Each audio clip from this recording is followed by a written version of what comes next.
Bonjour, je m'appelle Nizan, je suis médecin à l'hôpital. Ça fait des années que je viens une fois par an dans votre établissement, même parfois 2 fois par an, pour parler avec vous de sexualité. J'interviens dans le cadre d'une organisation qui s'appelle InfoAdo, qui est faite pour vous. Information des adolescents. Et InfoAdo, ça comporte 3 parties.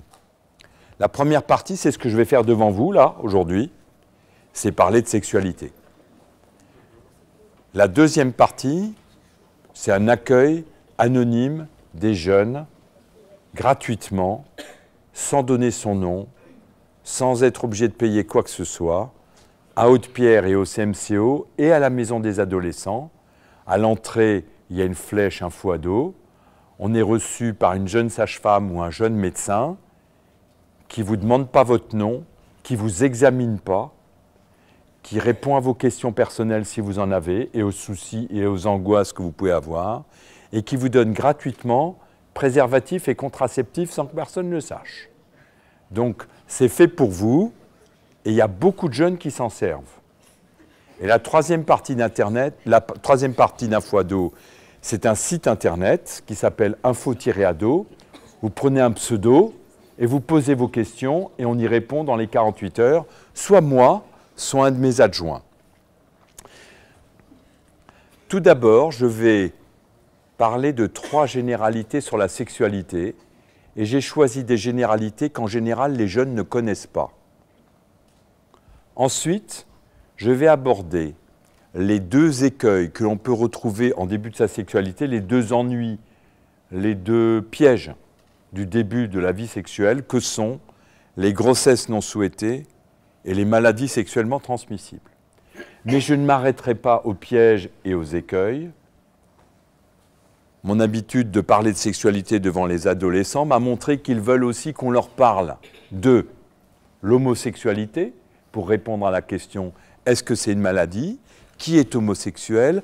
Pourquoi on est homosexuel ?» Donc je vais parler de la masturbation, puis je vais parler de la jouissance sexuelle, pour expliquer ce que c'est, puis je vais parler de la virginité, des violences sexuelles et de l'inceste.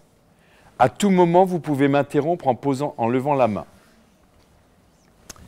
Alors je disais quelques généralités sur la sexualité. Première généralité qui va vous étonner, il n'y a pas de sexualité chez les animaux. On me dit, mais attends, je les ai bien vus, les pigeons, ce qu'ils font sur les gouttières. Ce n'est pas de la sexualité, ça porte un autre nom. C'est de la reproduction. Tout ça, c'est de l'accouplement, mais c'est de la reproduction. Un chien qui sent une chienne en chaleur, il court derrière sa truffe. La chienne, elle ne se laisse monter dessus que si elle est en chaleur, autrement elle ne se laisse pas faire. Plus vite c'est fait, mieux ça vaut, et retour à la niche. Ni le chien, il rêve d'une chienne qui aurait les yeux comme ça et les taches comme ci, ni il fantasme sur des positions avec la chienne, il ne s'amuse pas avec ça. Le chien obéit à un automatisme où il n'y a pas de plaisir, il obéit à un automatisme qu'on appelle l'automatisme de la reproduction. Les toutous et tous les animaux sur cette planète en dehors des humains ne font que se reproduire. Et nous les humains, vous l'avez bien sûr tous remarqué, on se reproduit aussi, sans ça on ne serait pas là. Mais 2 fois, 3 fois dans sa vie.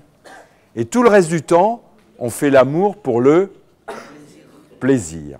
Eh bien, figurez-vous que nous sommes les seuls sur cette planète à faire l'amour pour le plaisir. Aucun animal sur la planète ne s'amuse avec ça. Et je vais vous donner 2 exemples qui vont vous préciser les choses. Le premier exemple, c'est la grossesse. Savez-vous que les femelles du monde animal n'acceptent jamais le mâle quand elles sont pleines? Jamais. D'ailleurs, elles n'attirent pas les mâles. Leur odeur fait que les mâles ne s'intéressent pas à elles. Jamais une chienne gravide, pleine, n'accepte le mâle. Jamais. Ça n'existe pas. Et pourtant, chez les humains, pendant la grossesse, les rapports sexuels continuent parfois encore plus qu'en dehors de la grossesse, parce que la femme a beaucoup d'hormones qui sont sécrétées par le placenta et que ça lui donne encore plus envie de faire l'amour. Déjà une première différence. Mais il y en a une deuxième. Vous avez tous entendu parler de la ménopause. Qu'est-ce que c'est la ménopause? C'est les ovaires de la femme qui s'arrêtent de fonctionner et après la ménopause, il n'y a plus de règles et il n'y a plus de possibilité de faire des enfants.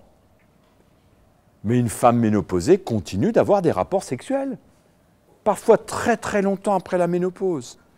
Alors que dans le monde animal, il y a quelques espèces de mammifères qui ont aussi une ménopause, eh bien les femelles ménopausées, par exemple c'est les singes, les femelles ménopausées n'acceptent plus jamais le mâle.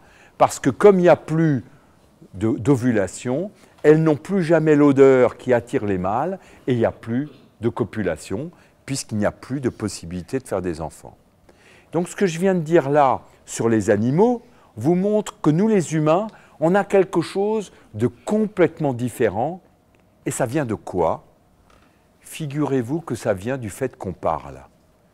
Comme nous parlons, nous rêvons, nous sommes capables de dire « je t'aime », aucun animal n'est capable de ça.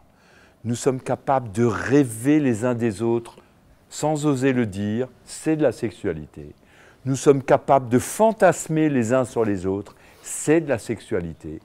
Nous nous promenons main par la main, c'est de la sexualité. Nous nous embrassons sur la bouche, c'est de la sexualité, et nous faisons l'amour. Essentiellement, tout ceci pour le plaisir. Nous sommes les seuls à être capables de dire « je t'aime », parce que nous sommes les seuls à parler, et donc nous sommes les seuls à avoir une sexualité. Tous les autres, ils se reproduisent, et nous, on fait l'amour pour autre chose que la reproduction. Donc première différence, vous avez compris qu'on ne ressemble absolument pas à tous les animaux autour de nous. Nous sommes une exception sur cette planète. Deuxième généralité très importante, pour toute votre vie, et là je fais de l'éducation. Ta sexualité c'est perso. Elle ne regarde ni les parents, ni les copains, ni les profs, ni les médecins. Oh, je sais bien qu'il y en a qui racontent leurs petites histoires entre eux. Hein. Les garçons entre eux, tu l'as eu celle-là, moi je l'ai eu, c'est un bon coup. Ou les filles entre elles qui racontent leurs galipettes. Je sais que ça existe. Mais maintenant, je vais vous apprendre quelque chose de très important qu'on vous a peut-être jamais appris. Si vous avez envie d'être écouté, oui, racontez votre sexualité. Ah ça, on vous écoutera. Hein. On vous écoutera et en même temps, on vous méprisera. Car on méprise toujours ceux qui ne savent pas garder leur jardin secret. Pour la première fois de votre vie, vous avez un vrai secret. Ce que vous faites de votre corps est un secret. C'est votre jardin secret. Comment les parents, ils auraient le droit de savoir? Mais non, pas du tout. Les parents, ils ont leur sexualité. Elle ne vous regarde pas. J'espère que vous n'allez pas regarder par le trou de la serrure. Et vous, vous avez la vôtre. Et elle ne regarde pas les parents.